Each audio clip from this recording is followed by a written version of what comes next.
নমস্কাৰ ছাত্ৰসকলক স্বাগতম জনাইছোঁ আসাম টেষ্ট ইউটিউব চেনেলতে। মই আজি আপোনাৰ মাজত লৈছোঁ ক্লাছ 10ৰ বিজ্ঞানৰ তৃতীয় লেচনৰ MCQ কুৱেশ্যন আনচাৰ সকলোৱে ভালদৰে শুনি যাব। আৰু যদি মোৰ চেনেল ছাবস্ক্ৰাইব কৰি পোৱা যাতে আগলৈ এনে কথা ভিডিঅ' পাই থাকে। মই তোমালোকক সহায় কৰাৰ কাৰণে চেনেলটো খুলিছোঁ। তোমালোকে কম ছাবস্ক্ৰাইব বুলি চেনেলটোক অৱহেলা নকৰিবা। মই তোমালোকৰ কাৰণে বহুতখিনি কষ্ট কৰিছোঁ। তোমালোকে যাতে মোৰ কষ্টৰ ফলখিনিৰ বিনিময়ত এটা ছাবস্ক্ৰাইব দিবলৈ অৱহেলা নকৰা। তোমালোকে মোৰ চেনেলটো 1 মাহৰ ভিতৰতে যাতে 1K ছাবস্ক্ৰাইব কৰা তাৰে আশা কৰি মই যে তোমালোকক সহায় কৰাৰ কাৰণে প্ৰথম ধাতু আৰু অধাতুৰ কুৱেশ্যন এনচাৰখিনি আৰম্ভ কৰিছোঁ। কুৱেশ্যন নম্বৰ 1, পৃথিৱীৰ খোলাটোত থকা আটাইতকৈ সমৃদ্ধশালী ধাতুটো হৈছে option A Al, option B Fe, option C Zn, option D Cu। উত্তৰটো হ'ব option B Fe।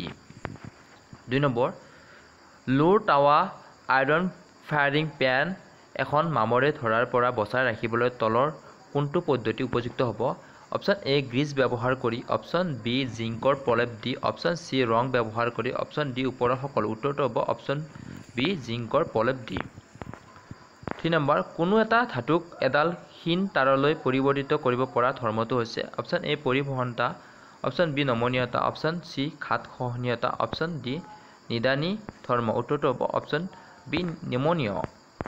Question number 4, তলৰ কোনটো অক্সাইড কাৰ্বন বিজাৰণৰ দ্বাৰা ধাতুটো পাব নোৱাৰি? Option A MnO2, option B Cr2O3, option C Al2O3, option D সকলোবোৰ। উত্তৰটো হ'ব অপশ্যন ডি সকলোবোৰ।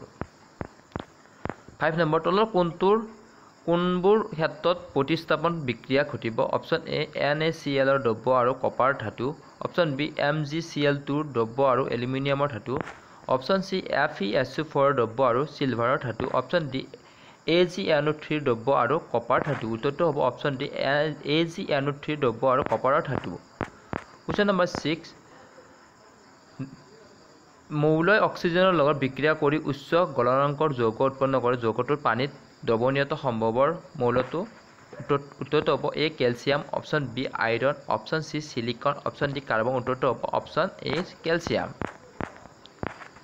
7 নম্বৰ, খাদ্যবস্তু ভৰাই ৰখা পাত্ৰটোৰ টিনৰ প্ৰলেপ দিয়া হয় জিংকৰ নহয় কিয়নো? অপশ্যন এ টিনতকৈ জিংক দামী, অপশ্যন বি জিংকৰ গলনাংক টিনতকৈ বেছি, অপশ্যন চি জিংক টিনতকৈ অধিক সক্ৰিয়, অপশ্যন ডি জিংক টিনতকৈ কম সক্ৰিয়। উত্তৰটো হ'ব চি জিংক টিনতকৈ অধিক সক্ৰিয়। 8 নম্বৰ, আইনৰ উপৰি নিষ্কলংকত দিশা থাকে। অপশ্যন এ Ni আৰু Cr, অপশ্যন বি Cu আৰু Sn, অপশ্যন চি Al আৰু Mg, অপশ্যন ডি চি আৰু Mn। উত্তৰটো হ'ব Ni আৰু Cr। 9 নম্বৰ, তলৰ কোনটো ধাতু ঠাণ্ডা পানী নাইবা গৰম পানীৰে বিক্ৰিয়া নকৰে? Option A Na, option C B Mg, option C Ca, option D Fe। উত্তৰটো হ'ব অপশ্যন ডি Fe। 10 নম্বৰ, একুৱাম ৰেজিয়া হৈছে অপশ্যন এ লঘু HCl গাঢ় HNO3, অপশ্যন বি গাঢ় HCl লঘু HNO3, চি গাঢ় HCl গাঢ় HNO3, ডি লঘু HCl লঘু HNO3। উত্তৰটো হ'ব চি গাঢ় HCl গাঢ় HNO3। আজি পাৰ্টত ইমানখিনি আছে আৰু দুটা MCQ পাৰ্ট হ'ব। মই প্ৰথমতে তোমালোকক MCQ দিম, তাৰে পিছত লং আৰু শ্বৰ্ট কুৱেশ্যন দিম। তোমালোকে চেনেলটো ছাবস্ক্ৰাইব কৰি ৰাখিব যাতে আগলৈ এনেকুৱা ধৰণৰ সহায়বোৰ পাই থাকে তাৰ আশা কৰি মই ইমান সামৰণি কৰিছোঁ। নমস্কাৰ।